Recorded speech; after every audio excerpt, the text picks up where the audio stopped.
successful events ever. The festivities were in conjunction with the 35th anniversary of the Berlin Airlift, and they went off without a hitch.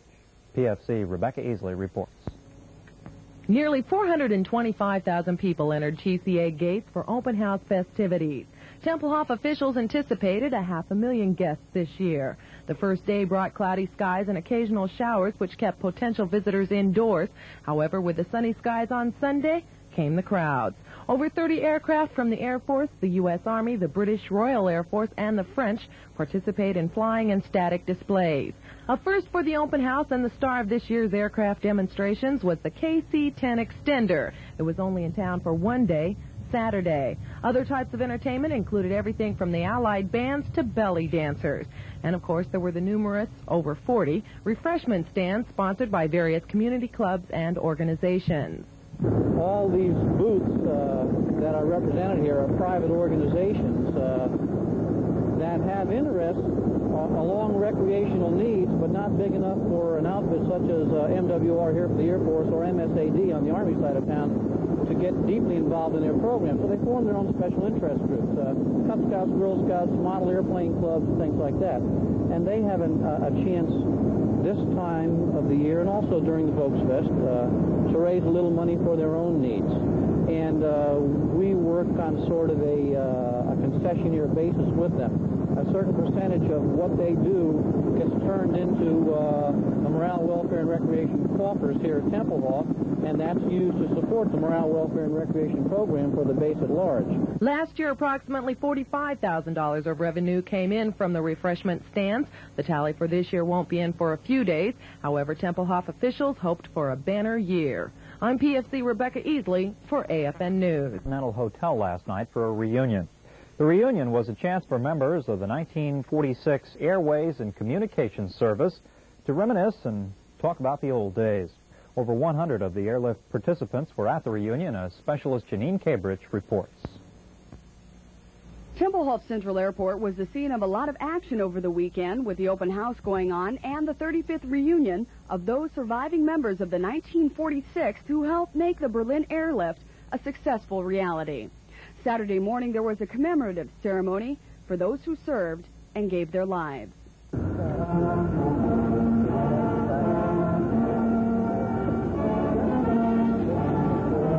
And on Sunday night, a formal dinner along with some ceremonies honoring those who could make it to Berlin was held, along with a special guest speaker, the candy bomber himself, retired Air Force Colonel Gail L. Halverson, reminiscing days gone by during the airlift.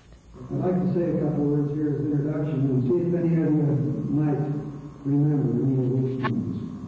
Hello, Tempelhof Airways. This is Biggie, triple nickel, 40 minutes northeast of Florida, 5,000 to 15 IFR. And then a little bit later, hello, Jigsaw, Big Easy 555, give it a little more formal here. Tempelhof, over Tempelhof range. And then soon after that, to hear the most soothing words in the world. The kind of words that I'll never forget as long as I live. That's characteristic of what the 1946 did, a special part of it. But I guess for most pilots, it's one of the most important statements that we have ever heard. And that is when you hear them say, Big Easy 55, this is your final controller. Colonel Halverson mentioned later in his speech that last night was the opportunity he had been waiting for 35 years. Well, you know, it's the first time that we've had all together the people who first contacted you when you start your engines in the tower and tell you, hey, you're okay, let's get going, you got a slot in the sky, and then take off, and the next guy tells you where you are in the sky and follows you right down the road just like a big brother, only in a nice way. And then when you get on the other end and you have trouble with the weather, I tell you, they save your life. So the thing about the night that was so special is to have all these people, from the tower people, from the en route people, the long-range radar, GCA, the final controller, the whole bunch in one place where you could say, hey, guys, if it wasn't for you, I couldn't have made it. I asked one of the participants of the airlift what it was like when he first came to Berlin to work in the airlift. Well, of course, for me it was very, very shocking because I had not seen, the real war except from a few pictures and newsreels and that type of thing. And when you arrived in this city, even in 48, you really knew that a real war had taken place. And you saw the people trying to start to rebuild, and that tremendous task ahead of them. It's amazing to see today what is here and how beautiful it is. So comes the ending of a reunion long overdue, and it resulted in many memories of work done and impressions that last a lifetime.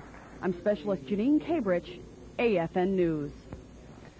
The Berlin Parliament hosted an American delegation last week to Berlin, and besides participating in the 35th anniversary of the airlift, the group attended a rededication of the Benjamin Franklin Congress Hall. Army Specialist David Sullivan has that story. The Congress Hall was a gift of the American people to Berlin. Erected in 1957, the Congress Hall was the scene of many cultural, political, and intellectual activities. The collapse of the front of the building 4 years ago claimed one person's life and caused a great deal of property damage. This past weekend, officials of the Berlin city government and a presidential delegation headed by the U.S. Secretary of the Interior, William Clark, rededicated the building, which will be reconstructed at a cost of 40 million marks. The 298th U.S. Army Band provided the musical interludes at the ceremony, which boasted a list of dignitaries, which included the U.S. Ambassador to the Federal Republic of Germany, Arthur Burns, and West Berlin Governing Mayor Eberhard Diepken. Mayor Diepken spoke to the gathering about how the Congress Hall served as an historical memorial to German-American friendship, and Secretary Clark recalled the original dedication in 1957. Thank you for the invitation today to participate in the rededication of this great hall for the greater intellectual, cultural, political life of Berlin. I would commend to you the address of a very great lady in our political and cultural life from America who very much wanted to be here today. I'm speaking of the Honorable Claire Booth-Luce, who was unable to attend because she stood here on 19 September 1957 in the original dedication for what I consider to be a great address in which she effectively anticipated the Berlin Wall some 5 years in advance of being constructed.